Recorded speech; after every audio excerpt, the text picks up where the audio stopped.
12 से 1500 लोग थे सर, कम से कम काम करने वाले। रुकने के लिए खाने पीने की व्यवस्था बराबर है कि नहीं? वहाँ उस समय कितने मजदूर काम कर रहे हैं?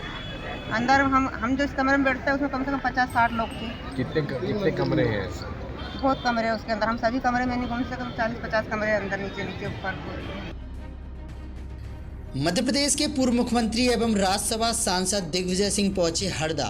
यहां उन्होंने अवैध पटाखा फैक्ट्री में हुए विस्फोट से हताहत पीड़ितों से और घटना में अपनों को खोने वाले लोगों के परिजनों से मुलाकात की, उनका हालचाल जाना, साथ ही घटना की जानकारी ली, जिसमें लोगों ने बताया कि घटनास्थल पर करीब 1500 लोग थे और वास्तविक स्थिति अभी भी छुपाई जा रही है।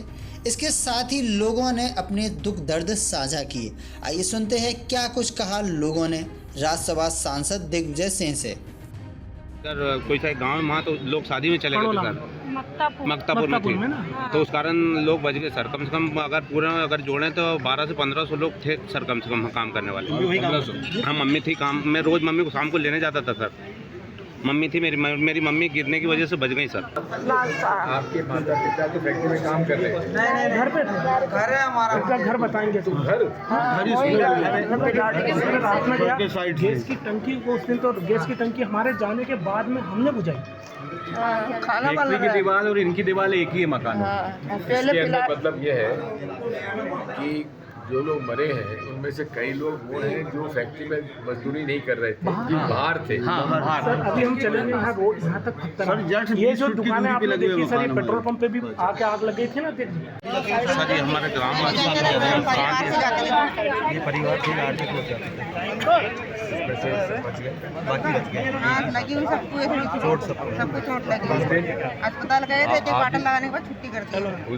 उस दिन आप में से कौन था वहाँ पे फैक्ट्री के अंदर? हम सभी थे सर। आप सभी लोग? जी सर। अच्छा, तो एकदम से सब लोग भागे आप? हमारे सामने पहला धमाका हुआ था तब भागे थे। धमाके में पहले हम उठ के भागे नहीं, तब वो किसी ने नहीं कुछ बोला है।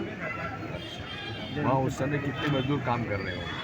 अंदर हम जो इस कमरे में बैठते हैं उसमें कम से कम 50-60 लोग थे। कितने कमरे हैं? बहुत कमरे हैं उसके अंदर, हम सभी कमरे में नहीं, कम से कम 40-50 कमरे अंदर, नीचे ऊपर। तहखाना भी है? जी सर। तहखाने में भी लोग मजदूर होंगे? हाँ सर, हो सकते हैं, गारंटी। हम तो नहीं देखे तहखाने की जानकारी हमको थी नहीं, तहखाने का पता भी नहीं था हमको, उसकी तो कोई पता नहीं था। 3 मंजिल मकान बना हुआ था वो। डबल मंजिल में बैठे थे। काम करता था। कितने कमरे होंगे जिसमें मजदूर काम करते हैं? 30 से 35 कमरे में बड़े हाल थे सर, बड़े हाल एक कमरे कितने 40-50? तो शादी के कारण इतने थे सर, नहीं तो 200 करीब 200 लोग काम करते हैं एक कमरे में सर, कम से कम। एक तगाड़ी में बैठ के सर, ये सर कम से कम इतना काम करते हैं। 6 लोग हो जाते हैं। रुकने के लिए खाने पीने की व्यवस्था बराबर है कि नहीं? खाने वाने की व्यवस्था है, सामान वगैरह, कपड़े वगैरह चाहिए, बस हमको तुम्हारा घर चाहिए, कपड़े वगैरह दिए सर। 12 महीने का पेशेंट चाहिए नहीं, वो करते हैं, मकानों के लिए अलॉटमेंट करवाते हैं। छोटे से बच्चे कितने घर होंगे? पूरे 21 घर है हमारे वार्ड में, हमारे जो मोहल्ला है 21 घर है टोटल। कितने? 21। और एक ही समाज के लोग, और हम एक ही पूरे, हमारा जो पूरा परिवार, हम एक ही परिवार के लोग, एक ही जगह 21 घर है हमारे और 21 परिवार है। और आप जो लोग 60 बता रहे वो अलग है।